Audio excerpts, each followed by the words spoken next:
Hi everyone, so today we've got a video about making soap, cold pressed soap. It's incredibly easy. It's something I haven't done a great deal of, and I plan on doing more next year. I'm actually going to do a lot of goat's milk soap next year, but luckily I've got a friend called Alan from the Urban Homesteading UK podcast who has produced a video for me to share with you guys on homemade soap. So that's what I'm going to do now. Hi everyone, it's Alan from the Urban Homesteading UK podcast here. Just again giving a shout out for Carl and trying to give him a hand by putting some video content out for you lot to have a look at. I've been talking a lot on our podcast recently about making soap, and I've been doing a lot of soap making just recently, mainly with a view to giving it away for Christmas, but also just with a view to knowing how to do it, because it's always useful to be able to do that when you can't get hold of it. So in my bowl here I've got oils that are solid at room temperature. In this case I've got some shea butter. There's a little bit of coconut oil in that one as well.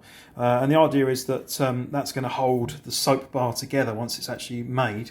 And that's going to be kind of what gives it its solidity. In there as well I've got a load of olive oil. In this case it's around about 400 grams of solid to about 600 grams of liquid. And pretty much in my experience of this so far at least is that you can kind of play around with it. This one calls for about 110 grams of shea butter, 290 of coconut oil, and then about 550 grams of olive oil and 60 grams of castor oil. But actually, my experience is you can mix around. So if you wanted to change the shea butter out for cocoa butter, or if you wanted to go for some nut butters or whatever it might be that you might want to use in this, you can really mess around with it. And likewise with the oils, if you'd rather use a grapeseed oil or something like that, same situation. The important thing is to get the ratios about the same, because it's that's going to make it work. Okay. I've also then got a nice bottle of caustic soda, and this stuff you want to be really careful with. This is caustic, as it says on there, so heavy alkaline. And if you get that on your skin, that's going to cause you a bit of bother. So you don't really want to be doing that. Ideally, you wear gloves and safety goggles when you're using it. And I've got some over here just on the windowsill now.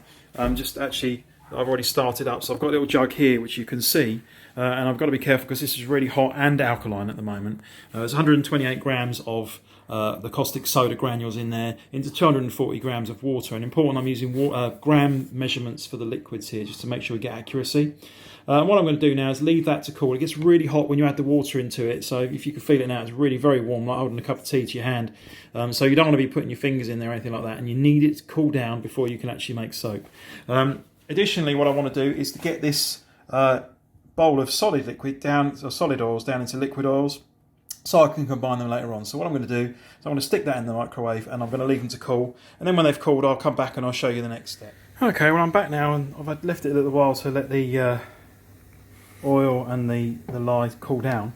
They are now just slightly above room temperature. You can do it from about 40 degrees down, but it's just fitting in with what I'm doing. So I've just got a few minutes now while dinner's finishing off. So I was quickly going to just show you how to do it. So you've got your lye here now, and if you're really careful with this stuff, it's very, very caustic now, and you don't really want to get anything on your skin. It's going to feel soapy if it does. You're going to think everything's absolutely fine until later on when it starts itching and your skin's all dry. If you do get it on you, then a little bit of vinegar will neutralise it and sort the problem out. But try and avoid it if you can. And all I'm going to do then is pour that in the bottom of my bowl. Okay, and try and make sure I get all of it out there. And then I'm literally going to take my stick blender, and that's going to go in. And it's important to wait until the stick blender is under the liquid before you start doing it, just in case it's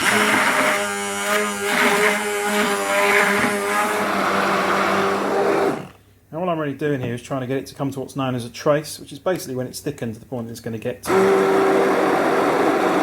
And we're not far away now, so I'm just going to start just stirring it a little bit just to make sure all those little bits of lye and oil are mixed together.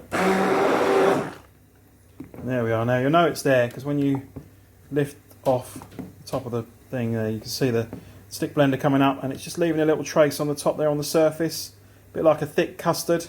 That's about right there. You could maybe do a little bit longer, but that's going to do for what we need to do today. At this point you can start to really play with it and pimp it and just do whatever, have some fun with it. So I'm going to go and get a few bits and pieces, and I'll be back in a sec. So I've got here some old milk cartons, actually, UHT milk, some milk I use for making my yoghurt.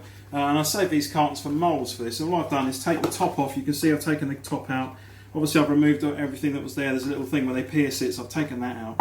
And then with these top bits, the bit that I've cut out, I've just cut some sections to go inside, and that just helps to hold the soap that we've made in place. Okay, and it helps obviously with this end to try and make sure you get a bit of a nice neat edge. Now I said you can play with this. Now I've done them with all kinds of colours on them. Okay, so you can kind of do pinks, and you can put rose petals in there and lavender petals and whatever you like at this point. This is where you play with it. You've got a liquid soap here. It's not going to be liquid for much longer, but you can do all sorts of things with it. And I've just gone with some eucalyptus and tea tree. So this is going to be kind of like an antiseptic kind of soap that you might put in your bathroom or wherever. And what I'm looking for is about, and I'm going with it here, about 30 to 40 drops of that into there. Okay, something like that. There we go. That'll do. And the bit is you really want to just be able to smell it, and you can smell when it's ready. Okay. And what I'm going to do then is just turn it in my hand, and you can see now it's nicely at trace. You can see when I lift the stick blender, whatever I lift out sits on the surface a little bit for a while, and then obviously it settles back in again, a bit like a thick custard mixture would do. Okay. So that's ready to go now. I'm just going to check that I can smell. I might put a little bit more of these in.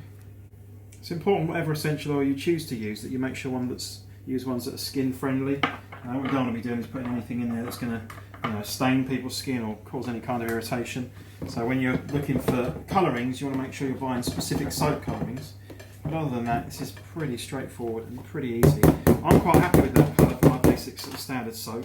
So I'm just going to go with that. What I'm going to do just quickly is get a silicone spatula out so I can just pour this in. And I'm literally then just going to pour it in there. I want about half in each of the 2 moulds that I've made. So they're about the same size when they're done. And you can see these moulds are a good size for this job.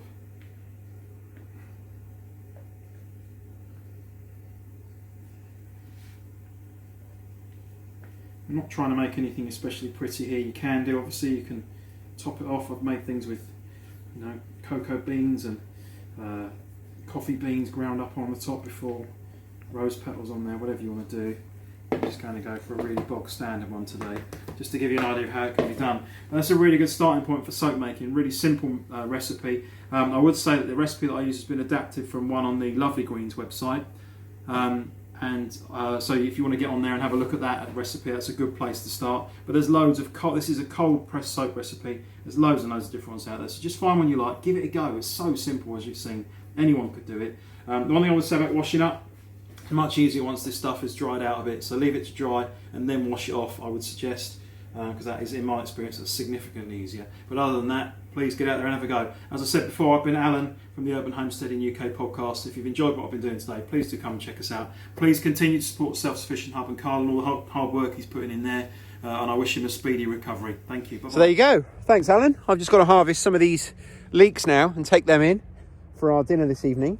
As always, thanks to everyone for their support. It's been absolutely amazing, incredible, the amount of support I've had while I've been struggling after my accident. And, Alan has gone out of his way to give me some extra content to share with you guys, which I can't put into words how much I appreciate that. So thank you so much. And tomorrow I've actually got another video on goat's milk soap from Alan again, which I'll be sharing with you. And that's that's the recipe that I'm going to be using next spring, as soon as these girls have kidded and we're milking again.